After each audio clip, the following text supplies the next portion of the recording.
Hi friends, I'm teacher Luke, and recently a lot of you have been reaching out to me to get help with some of the more challenging question types on the Duolingo English test, so I'm here to help you with those. This is the first of a 4-part series where I'm going to dive into some practical tips and strategies to help you ace the toughest questions on the Duolingo English test and, of course, boost your overall score. The first challenging question type we're going to cover is called Listen, Then Speak. It looks like this on the test. Discuss some tips for a successful negotiation. So why is Listen, Then Speak so challenging? Well, it's a speaking question and you have to speak for 90 seconds, which of course is tough on its own. But beyond that, this question also tests your listening skills. You have to listen to the question prompt and understand it before you begin speaking. For this question type, you will not see the question written down. You have to understand it fully through listening. And to make it even more challenging, you'll get this question type twice on the exam, so it's a really important one to master. All of these factors make the Listen, Then Speak question type one of the most daunting on the test for a lot of test takers. So if you're one of the people who find it difficult, don't worry, I've got you covered. Because in this video, I'm going to go over 3 reasons why so many test takers struggle with this question type. And of course, I will share some strategies to help you overcome these challenges. Okay, well, let's get right to it. Not understanding the question. The first common pitfall is failing to understand the question prompt. Remember, for this speaking question, you can only listen to the prompt. You will not see it written down, which means you need to understand it fully just through listening. And this can be a sticking point for many test takers. So what can you do to overcome it? Firstly, you should know that you are allowed to listen to the question prompt up to 3 times. So definitely take advantage of that. On the first attempt, you should try to understand as much as you can. But if you found it too difficult, on the second and third attempts, just focus on catching the topic words or the content words. Basically, even if you don't understand everything, if you're able to identify the key topic, you can still try to give an answer about the topic in general, which is not perfect, but it's better than not speaking at all. Let's try this example from the DET practice test. Talk about environmental pollution in the place where you live. What causes it? And what are the effects? How can it be controlled? Were you able to understand the entire question? Well, if you were not, try again and try to catch the main topic, and come back and tell me what it was. Talk about environmental pollution in the place where you live. What causes it? And what are the effects? How can it be controlled? So what was the main topic? Well, it was environmental pollution. So even if you miss the other parts of the question, like causes and effects or how can it be controlled, you can still speak about the main topic, which, like I mentioned, is a lot better than not answering at all or talking about a completely random topic. Of course, if you are able to understand all parts of the question, that's much better. Not being able to come up with ideas. The next problem is not being able to come up with ideas to talk about. And in my experience, so many test takers overcomplicate this.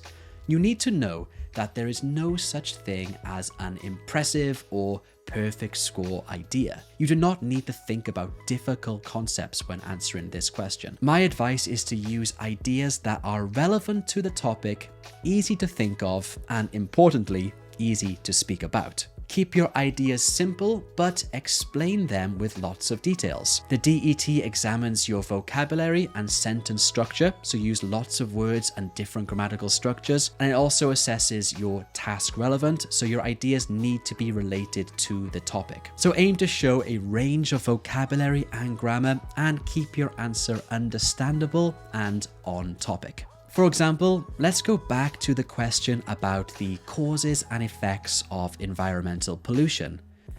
What are some simple ideas you can use here? So here are a bunch of really simple ideas. For causes of environmental pollution, we have littering, car fumes, plastic use, or dumping sewage in rivers or oceans. And the effects? Dirty streets, air pollution, ocean or river pollution, and harm to animals and plants. These are pretty simple ideas, right? There's nothing complex here. Your ideas in your answers do not need to be complex. Let me show you a quick answer. I live in the UK and sewage is one of the main environmental issues we have. Sewage is often released into the oceans, which of course has several negative effects. For example, people are often advised not to go into the sea because the water is contaminated and simply unsafe for activities like swimming or surfing. So remember to keep your ideas simple. Now, once you've got your simple ideas, there is another issue that a lot of test takers come across, and that is not being able to speak for long enough. A lot of test takers struggle to speak for the full 90 seconds, so if that's you, here are a few tricks to help. Firstly, you can talk about your ideas in the present, past, and future. This will obviously help you to speak for longer, but it will also demonstrate your ability to use different grammatical tenses. So this is the same question we looked at earlier, and now I will answer it using this past, present, and future approach. In my city, people tend to litter a lot, which does lead to more waste and environmental pollution. As a result, the streets are often covered with trash, making the environment look messy and unpleasant. Here I'm talking about the present, but we can expand this by adding, when I was younger, people seemed to care more about our city and didn't litter as much as they do now. I hope that soon the government will create stricter laws to stop littering and reduce overall pollution. Of course, these are just examples, and you should try to expand and speak for longer about each of these points. Another strategy is to tell a personal story, because sharing a personal experience is an easier way to speak for longer because you don't have to think of any complex concepts. You're simply just recounting a story you already know. For example, in my city, people do tend to litter a lot, which does lead to more waste and environmental pollution. And as a result, the streets are often covered with trash, which makes the whole environment look messy and simply just unpleasant. I actually have a personal memory related to this. I remember when I was younger, maybe 6 or 7 years old, I threw an empty water bottle out of my dad's car window, and my dad saw me and he was absolutely furious and just expressed how disappointed he was in me. I remember feeling really ashamed at that moment, and it made me realize the importance of keeping my city clean, and since then, I've been much more conscious about not littering. Okay, so of course strategies like this are super important, but another important thing to consider is your mindset. So let's take a look at some mindset strategies right now. 1. Focus on fluency, not perfection. For this and all these speaking questions, don't worry too much about making mistakes. Rather, focus on speaking fluently and clearly. Remember, minor errors won't matter as much if you maintain good fluency and coherence. 2. Don't memorize. Please, please, please stop trying to memorize your answer. This is simply just not allowed on the exam, and your exam might not get certified. Instead, try to speak naturally and share your real thoughts and opinions. This will make your answer sound a lot more authentic and engaging. Okay, so far we've looked at different strategies to help you answer this listen then speak question type, and also mindset tips to get you ready.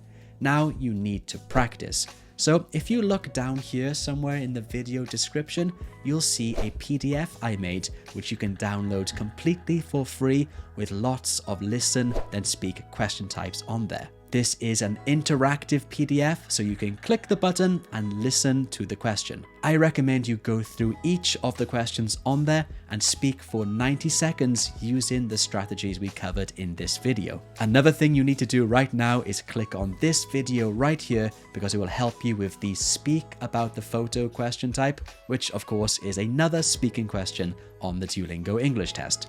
So I'll see you here right now.